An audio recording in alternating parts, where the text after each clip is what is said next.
And how do people react to this? I would say when we started in 2018, it was a challenge. Odisha was not even a coffee drinking state. Forget about specialty coffee, right? So first we had to transition people to drink coffee. Then specialty coffee is what we got the first prize at the World Coffee Conference, right? The Kindrigoda Naturals. In the Naturals category, we got the first prize. This is the farm we adopted when we started Kruti Coffee. It was a dead plantation. From 2013 to 18, we were part of the revival process. 2018, the crop again came back and we started our first cafe. And then, we have been organically evolved. Actually, most of us are. So we would be lying if we say that your body is immune to the effect of caffeine. Unfortunately, in India, still most of the people drink coffee in the evening. Why is that? So, Why is that? I don't know, because coffee is still evolving as a culture. But if you see globally, coffee is a morning drink, right? Yeah. So interestingly, Fortune magazine is covering us this month. Whether the publication will come this month or next month, I don't know. Are you the only founder from Odisha? Odisha, yes. In the coffee, they are taking specialty coffee story of India. They have taken 4 brands from India, and I think we are one of them. Okay, is it fair for me to assume that I take coffee because I look at now coffee as a, how do I say, commodity? So, if tomorrow I have to do 5 pitches, I know I have to take 2 espresso shots. Correct. That is how I have trained my brain. Okay, I need more kick. And you never thought of doing a PR in Odisha? Not yet. It's all organically happening. What's the better coffee definition for you? So it's ultimately the cup, right? So typically when a qualified cupper will cup a coffee, they would look at 3 attributes primarily. My first experience with black coffee, if I may say so, the India calls black coffee for an example, was in my MBA days. So my batchmate and me, specifically my roommate, हम लोग Nescafe पानी में डाल के we used to take and go to do our exams. I recently saw a kind of a video which said 2 p.m. के बाद you should not drink coffee. Yeah. My body is very, क्या उसको कहते हैं? Flexible.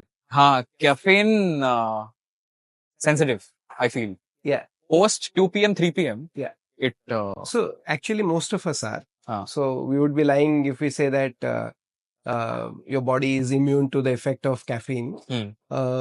Unfortunately, in India, still most of the people drink coffee in the evening. Why is that? So, why is that? I don't know, because coffee is still evolving as a culture. But if you see globally, coffee is a morning drink, right? And it ends or waits by the time it is like 3 p.m., 4 p.m. maximum. So I have to say we are guilty that on almost every day, 80-90% of our coffee sales are happening after 5 o'clock. Where in the world, it's like the reverse. But here it is happening because of the summers and irrespective of the season, every time. In winters also. Yeah, people mostly drink it in the evening only. Okay, is it fair for me to assume that I take coffee because I look at now coffee as a, how do I say, commodity? So, if tomorrow I have to do 5 pitches, I know I have to take 2 espresso shots. Correct. That is how I have trained my brain. Okay, I need more kick. Correct. I do my testing, so I have tried bullet coffee, then I have tried I'm recently trying mushroom coffee. I don't know what's your thought about that. Yeah. So they're all everything but coffee, but that's fine. So I'm a hardcore classic specialty coffee person. So I believe more in coffee in its coffee shape. So what we are bringing right now, if you see. This is what? Chemex. This equipment is called Chemex. I love it the most because the extraction is the smoothest. In this was actually by smooth you mean the cup feel. The cup feel, when you drink it, you can get very clean notes. Right. You can actually appreciate the coffee. And in fact, what she is brewing is what we got the first prize at the World Coffee Conference, right? The Kindrigoda Naturals. In the Naturals category, we got the first prize. This is the farm we adopted when we started Kruti Coffee. It was a dead plantation. From 2013 to 18, we were part of the revival process. 2018, the crop again came back and we started our first cafe. And then, we have been organically evolved. So this is you have a farm in what? Koraput. So we have adopted a farm. What does that mean? It's Kindrigoda is the village, which is an aggregation of 40 farmers. And we take care of all their expenses, the whole expertise, processing, that really makes their coffee world class, and we procure everything at higher than market rate. Right. And then we have created multiple products out of it. And you export that as well, or what? Export as well, but not in large quantities. But we do send outside India, like in Dubai and London. And Kinderiguda Is in Koraput. Is in Koraput. And then there is a Koraput coffee as a brand. That's a government brand. That's a government brand, which is named after the city or the location. But significant coffee that we procure is from Koraput and also from Araku, because we do work with a non-profit initiative in Araku as well, which is on the other side of the border. Interesting. Araku is also a recent brand, right? It's a brand by Anand Mahindra and his team. Oh, is it? I didn't know. So it's a global brand. Right. And they're also specialty, and they do a lot of impact-driven initiatives. Right. But we procure from another initiative in the same region. I have been to their Bangalore space. The space is interesting. I didn't like the coffee that much. I think they have. So I hope this is not recording, right? I don't know. I am very shameless and true about okay, theek hai, I like this brand. No, it's good, but just because we are in the same space. Yeah. So interestingly, Fortune magazine is covering us this month. Whether the publication will come this month or next month, I don't know. Are you the only founder from Odisha? Odisha, yes. In the coffee, they are taking the specialty coffee story of India. They have taken 4 brands from India, and I think we are one of them. That's interesting. And you never thought of doing a PR in Odisha? Not yet. It's all organically happening. What's your thought about Odia founders not getting enough due credits? There are some founders doing great work. Yeah. So I have never thought from a prism of Odias. So I don't know. So I've removed that lens completely. Yeah. So I have never thought and I've never analyzed. So I'll be bullshitting if I give that answer. Right. So for me, whatever is the best to do at that point of time, like we curated out of Odisha first because the coffee farmers we support are from Odisha. The supply chain is easy to manage. We really wanted to empower beyond the farmers, tribals to get into different parts of the coffee value chain because it's a well-paying job once they have the skill.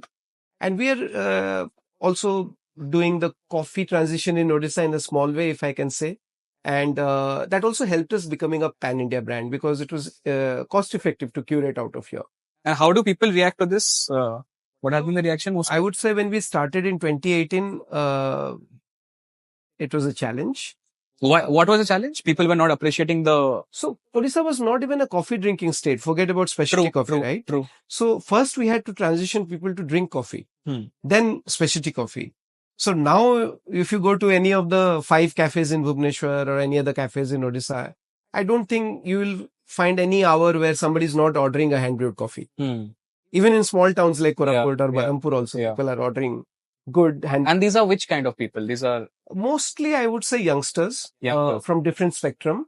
Do they work somewhere or are they? I have seen a lot of them because post-COVID, working from home has become like a norm in many industries. So many people who are Odias, talented Odias, working in different companies globally or in other parts of India, they're happy to work from home. And instead of home, they're preferring our cafes.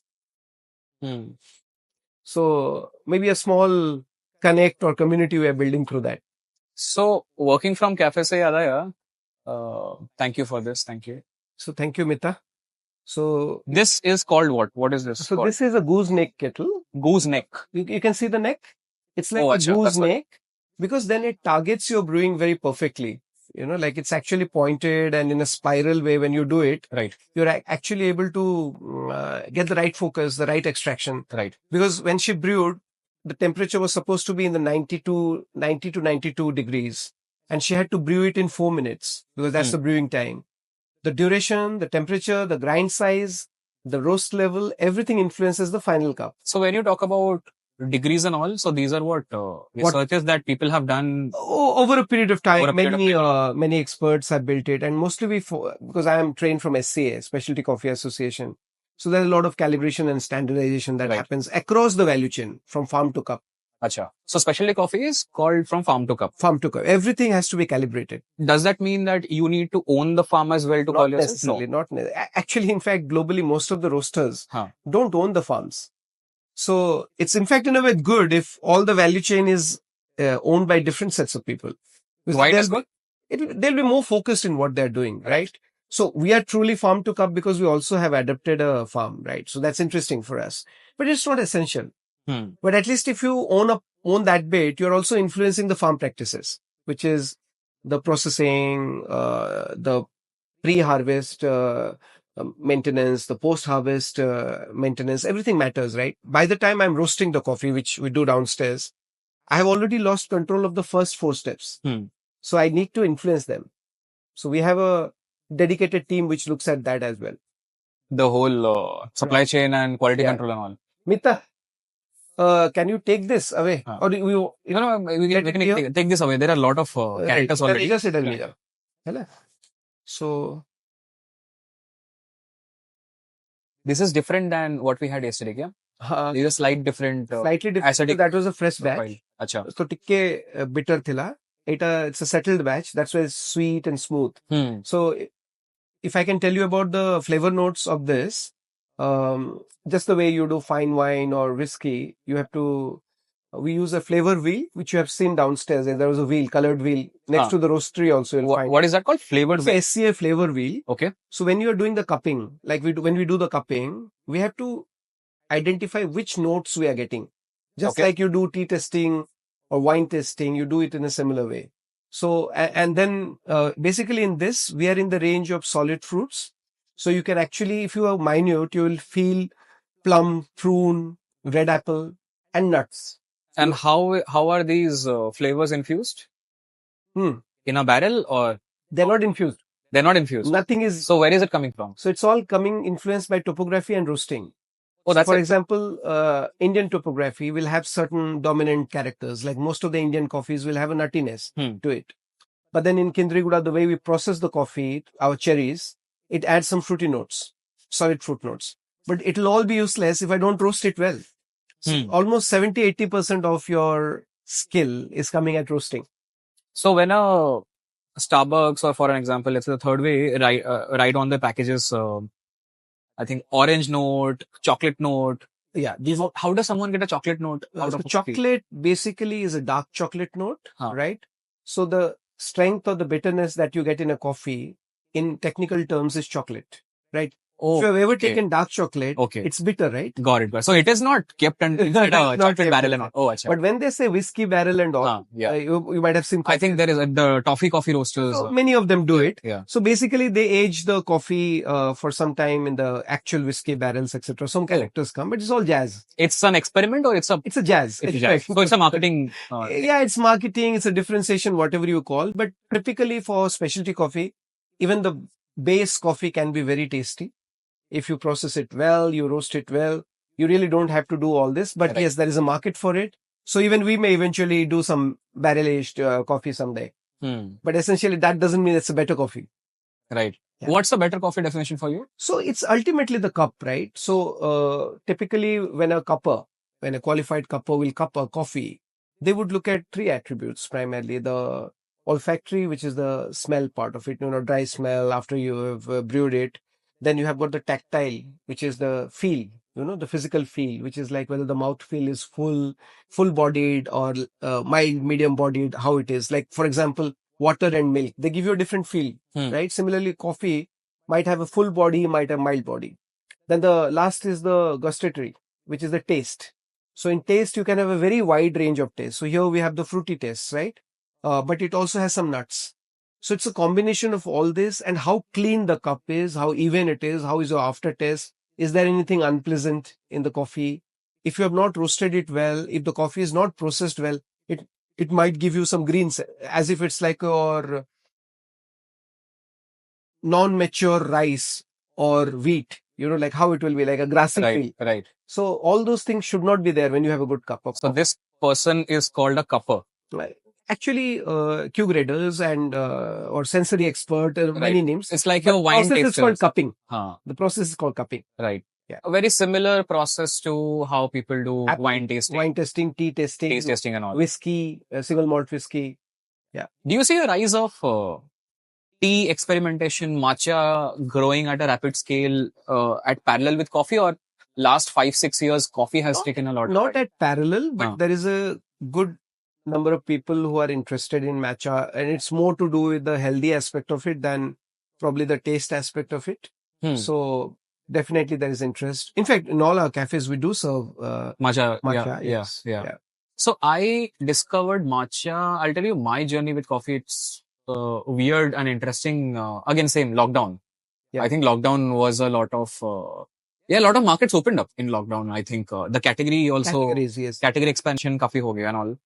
Interestingly, Instagram and YouTube started showing me reels of coffee for some random reason. I don't know. I used to work with Filter Coffee back then and all. Yeah. So I think the first intervention was I was watching Naval Ravikant's podcast for Joe Rogan and Naval Ravikant's 2 hours. And then there's a guy called Chris Williamsworth, मुझे नाम नहीं याद आ रहा. He mentioned a word called I think caffeine kick. Mhm. Yeah.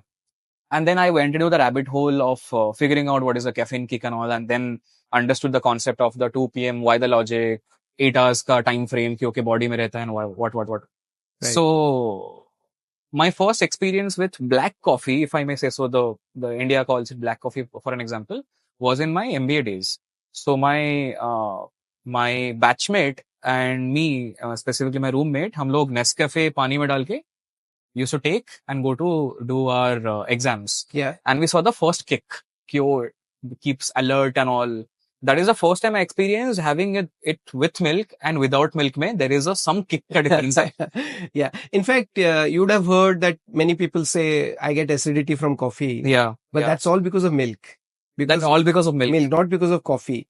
Because majority of Indians are lactose intolerant. Right. So it causes a lot of Me also. Majority of Indians. Most, I might be as well. Right. Genetically, we are mostly Right. lactose intolerant. Right. So we are dominantly milk drinkers. But this is also an acidic profile mostly, right? But this acidity doesn't cause your body's acidity. Oh. Okay. So it's a very different thing. It's a taste profile, right? So, and it's a very pleasant acidic feel. I have seen, especially when I go to coffee festivals in India, I feel a lot of people, they look at acidity negatively. You know, like, oh, this coffee is acidic. But it's a wide range, right? So if you have a balanced acidity, sweetness, it can be a very tasty coffee. For example, most of the African coffees, like your Ethiopian coffee, Kenyan coffees, they're known for their very pleasant floral acidity, you know, or a little bit of fruity acidity. And if you roast them dark to make them more chocolatey, they would taste horrible. Unlike a Brazilian coffee or a Colombian coffee or many Indian and Indonesian coffees, which you can actually roast dark